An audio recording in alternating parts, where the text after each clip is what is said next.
Hello guys, welcome to ASK coaching centre. আজকের আমাদের আলোচনার বিষয় হলো যুব সাথী স্কিম। আমরা আলোচনা করব যুব সাথী স্কিমটা কি? ঠিক আছে? কত অ্যাপ্লিকেশন জমা পড়েছিল? ঠিক আছে? তারপরে আমরা দেখব কারা এই যুব সাথী স্কিমের টাকা পাবে বা পাচ্ছে। এটা আমরা দেখব। অ্যাপ্লিকেশন থেকে শুরু করে ব্যাংকের টাকা ঢোকা পর্যন্ত ফুল প্রসেসটা কি বা কেমনভাবে টাকাটা ঢুকছে সেই নিয়ে আমরা সমস্তটা আলোচনা করব।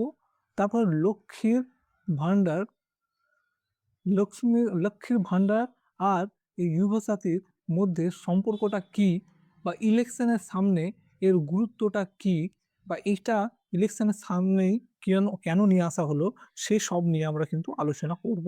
তাছাড়াও আমরা দেখব আলোচনা হবে যে ১৫০০ টাকাটা কি একটা পার্মানেন্ট সলিউশন একটা আনএমপ্লয়মেন্ট যুবকের জন্য। এই সব নিয়ে আমরা আলোচনা করব এই ভিডিওর মাধ্যমে। তাহলে চলুন আর দেরি না করে শুরু করি। প্রথমে আমরা বলবো যে এই যে ৫,০০০ কোটি টাকাটা কি করা হয়েছিল? এন্ট্রিম বাজেটে ডিসকাস করা হয়েছিল বা বরাদ্দ করা হয়েছিল যে যুব সাথী স্কিমের মাধ্যমে এই ৫,০০০ কোটি টাকাটা দেওয়া হবে। কাদের দেওয়া হবে? বাংলার আনএমপ্লয়মেন্ট যুবকদের দেওয়া হবে। কখন দেওয়া হবে? কখন এটা আলোচনা করা হলো? ইলেকশনের পূর্বে। ঠিক আছে? কিন্তু এটা বলা হয়েছিল ১ম এ যে আগস্টের দিকে বা আগস্টের সময় দেওয়া হবে। কিন্তু এটাকে কি করা হয়? ইলেকশনের কারণে আরো ২ মাস আগে নিয়ে আসা হয় বা ৩ মাস আগে নিয়ে আসা হয় এবং মার্চে আল্টিমেটলি দেওয়া হয়। সমস্তটাই কিন্তু এই ভিডিওর মাধ্যমে আমরা জানবো। তাহলে চলুন শুরু করি। দেখি ১ম এ কি বলছে। বলছে the rush for state safety net. ঠিক আছে? এইটা আলোচনা করা হয়েছিল যে দেবে ১৩ তারিখেই ঘোষণা করা হয় ফেব্রুয়ারি মাসে এবং এর ফর্ম ফিল আপ শুরু হয় ১৫ তারিখ থেকে ১০ মার্চের মধ্যে এবং আপনারা কি জানেন প্রায় এর মধ্যে ৮৪ লক্ষ কি জমা পড়ে? অ্যাপ্লিকেশন জমা পড়ে। কিন্তু সেখানে চিফ মিনিস্টার মমতা ব্যানার্জি বলে যে সেটা অলরেডি ১ কোটি অ্যাপ্লিকেশন পার হয়ে গেছে বা ক্লেম করেছেন। তাহলে আপনি ভাবতে পারছেন যে আমাদের এই ওয়েস্ট বেঙ্গলে ১ কোটিরও বেশি মানুষ কি আছে? আনএমপ্লয়মেন্ট আছে। ঠিক আছে? তাহলে আপনি ভাবুন যে আমাদের দেশের অবস্থা কি? দেশে কতটা আনএমপ্লয়মেন্ট আছে। ঠিক আছে? এবার বলছে এই ১ কোটিটাই হলো কিন্তু 45% মানে ৪৫% স্টেটস ভোটার মানে স্টেটের ভোটার লিস্টের মধ্যে ১০০% যদি ধরি স্টেটে ১ সেকেন্ড ভোটার আছে, তার মধ্যে কিন্তু 45 জন কিন্তু হলো এই ১ কোটি মানে ১০০ জনের মধ্যে আনএমপ্লয়মেন্ট। মানে বিশেষ করে আমরা এখন দেখতে পারি এই কথা অনুযায়ী। ঠিক আছে? মানে যাদের আমার বয়স কত? ২১ থেকে ৪০। ঠিক আছে? এই হলো ঘটনা। তারপর এই স্কিমটা পাস হয় কিসের মাধ্যমে? কোন ডিপার্টমেন্টের মাধ্যমে? Department of youth service and sports. ঠিক আছে? আপনাদের পরীক্ষার জন্য খুব ইম্পোর্টেন্ট যদি কেউ পরীক্ষার জন্য ভাবে, তাহলে কোন ডিপার্টমেন্ট থেকে দেওয়া হয়েছিল? Department of youth and service sports এর মাধ্যমে নোটিফিকেশন পাস করা হয় যে কাদের দেওয়া হবে? এডুকেটেড আনএমপ্লয়মেন্ট ইউথদের দেওয়া হবে। কত টাকা করে প্রোভাইড করা হবে? বলা হয়েছিল ১৫০০ টাকা করে প্রোভাইড করা হবে এবং কি করা হবে? সেটা ডাইরেক্ট বেনিফিট ট্রান্সফার মানে আপনার অ্যাকাউন্ট যদি থাকে, সে অ্যাকাউন্টে ডাইরেক্ট ট্রান্সফার করা হবে। এই জিনিসটার প্রতিশ্রুতি দেওয়া হয় এবং এর ডিউরেশন কত? ডিউরেশন হলো 5 ইয়ার্স মানে ৫ বছর পর্যন্ত দেবে। ঠিক আছে? অর অথবা আনটিল এমপ্লয়মেন্ট ইস সিকিউরড মানে তাছাড়াও যতক্ষণ পর্যন্ত আপনি চাকরি না পাচ্ছেন। তার মানে এই নয় যে আপনি সারা বছর বা ২০ বছর ৩০ বছর পাবেন। ৫ বছরের মধ্যে আপনি যতক্ষণ পর্যন্ত চাকরি না পাচ্ছেন ততক্ষণ পর্যন্ত আপনি পাবেন। ঠিক আছে? আর বলা হয়েছিল বাজেটে বলেছিল যে ৫,০০০ কোটি টাকা দেবে। এবার ঘটনাটা ঘটলো কি? ঘটনাটা ঘটেছে যে ১ কোটি যদি অ্যাপ্লিক্যান্ট হয়, তাকে যদি ১৫০০ টাকা করে আপনি দেন, তাহলে অলরেডি ১৫০০ কোটি টাকা আপনি শেষ করে ফেলছেন। তাহলে ৩ মাসে কত হয়েছে? ৩-১৫ আমরা দেখছি ৪৫ কোটি। তাহলে আপনার কাছে আর থাকছে ৩ মাস পরে আর ৫০০ কোটি টাকা পড়ে থাকছে। তার মানে পরের মাসের জন্য আর কিন্তু টাকা সেরকমভাবে থাকছে না। এটা কখন দেওয়া হলো? রোল আউট করে সেটা মার্চের ৭ তারিখ নিয়ে আসা হলো। কেন? আগস্টের ১৫ তারিখ দেওয়ার কথা ছিল। কিন্তু এখন বর্তমানে সেটাকে কখন দিচ্ছে? মার্চের ৭ তারিখ দেওয়া হচ্ছে সামনে ইলেকশনের জন্য। ইলেকশনকে টার্গেট করেই কিন্তু এই জিনিসটা দেওয়া হচ্ছে। ঠিক আছে? এবার দেখব যে আপনি এই টাকা পাওয়ার যোগ্য কি যোগ্য নয়। আপনি যদি যোগ্যতা অর্জন করতে চান তাহলে আপনার কি হতে হবে? প্রথমেই হতে হবে ওয়েস্ট বেঙ্গলের রেসিডেন্ট বা পার্মানেন্ট রেসিডেন্ট হতে হবে। তারপরে আপনার বয়স কত হতে হবে? ২১ থেকে ৪০ বছরের মধ্যে হতে হবে। ঠিক আছে? এই দুটো ক্রাইটেরিয়া যখন আপনি হয়তো ওয়েস্ট বেঙ্গলের আ পার্মানেন্ট বাসিন্দা কিন্তু আপনার বয়স ১৭ আপনি বাদ। আপনার বয়স ১৬ আপনি বাদ, ১৮, ১৯, ২০ আপনারা সবাই বাদ কিন্তু। ঠিক আছে? বা ৪১ থেকে শুরু করে ৭০ এরা সবাই বাদ। ঠিক আছে? তাহলে এখানে ২১ থেকে ৪০ জনের মধ্যে একটা ফিল্টার হয়ে গেল মানে কমে গেল। তারপরে বলছে যে আপনাকে কি পাস হতে হবে? মাধ্যমিক পাস হতে হবে। এবং অনেকে আছে যাদের ২১ থেকে ৪০ বছরের মধ্যে যারা মাধ্যমিক পাস নয়। তারাও কিন্তু কি হলো এখানে? এখানে কিন্তু তারা বাদ পড়ল। তাই না? তারপরে বলছে যে আপনার যদি লক্ষ্মীর ভান্ডার আপনি পেয়ে থাকেন, তাহলে আপনিও সেখান থেকে বাদ। কিন্তু যদি আপনার ঐক্যশ্রী থেকে থাকে বা স্টুডেন্ট ক্রেডিট কার্ড থাকে তাহলে আপনি পাবেন। ঠিক আছে? এইভাবে একজন বেনিফিশিয়ারিকে যে টাকাটা পাবে, বেনিফিটটা পাবে তাকে সিলেক্ট করা হয়। সেই হিসাবে যারা ফর্ম জমা করেছে সেগুলোই হলো কিন্তু ১,০০,০০,০০০ টাকা। মানে ১,০০,০০,০০০ জন কিন্তু এই টাকাটা পাচ্ছে। কি ডকুমেন্টস লাগবে? ডকুমেন্টস প্রোভাইড করতে হবে মাধ্যমিক পাস। ঠিক আছে? মাধ্যমিক পাস অ্যাডমিট কার্ড দিতে হবে। কারণ আপনি কি বলাই হয়েছিল যে মাধ্যমিক পাস এর জন্য কোয়ালিফাইড লাগবে। তারপর বলা ছিল যে ভোটার কার্ড কি লাগবে? ভোটার কার্ড লাগবে যেহেতু আপনার বয়স ২১ তাহলে অবশ্যই ভোটার কার্ড থাকবে। ঠিক আছে? Passport size photograph, caste certificate এটা সবার থাকবে না।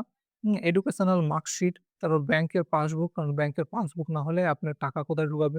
আর আপনার সেলফ ডিক্লারেশন এর সিগনেচার লাগবে। এসব ডকুমেন্টস গুলো আপনাকে প্রোভাইড করতে হয়েছিল। ঠিক আছে? তবে আপনার ডাইরেক্ট বেনিফিশিয়ারি ট্রান্সফার বা ডাইরেক্ট আপনার অ্যাকাউন্টে টাকাটা ওরা ঢোকাবে।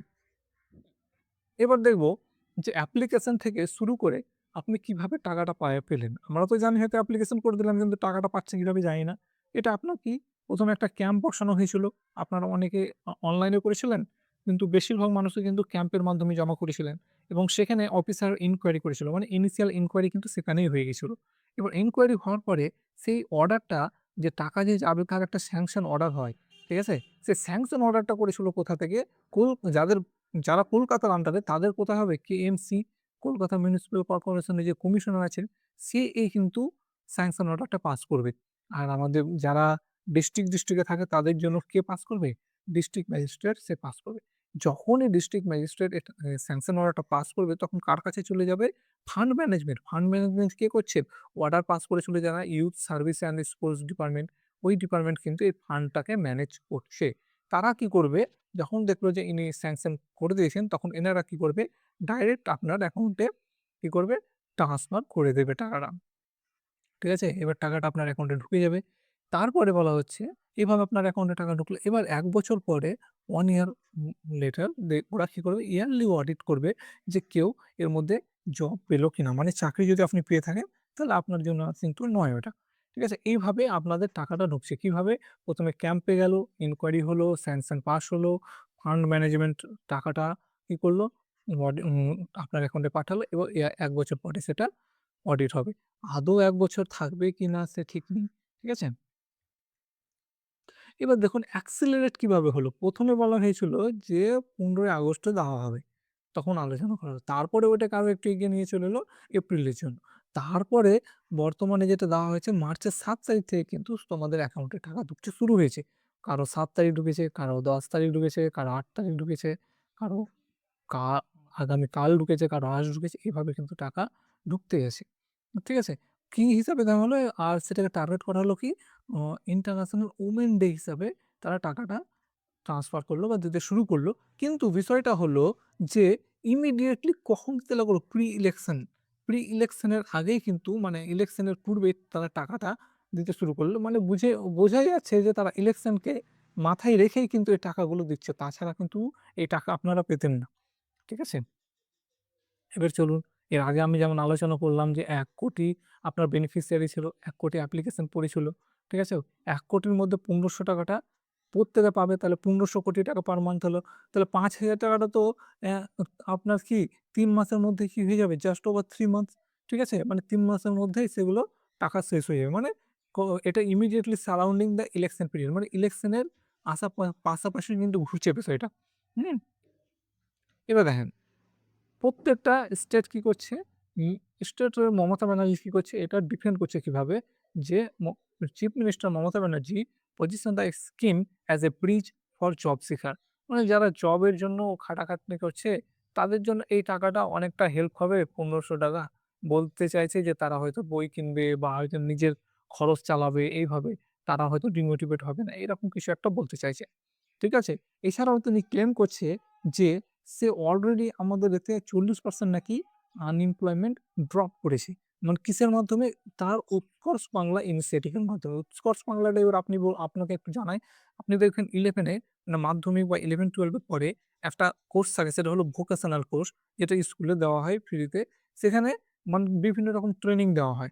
ইলেকট্রিক ট্রেনিং, তারপরে ইঞ্জিনিয়ারিং ট্রেনিং। এর মাধ্যমে কি হবে যে মানুষ মানে এটা হলো একটা প্র্যাকটিক্যাল বিষয় যেটার মাধ্যমে কাজ পাবে। তো এখানে বলা হচ্ছে ৪০ জনকে ট্রেন করা হয়েছিল, ৪০ লাখকে ট্রেন করা হয়েছিল।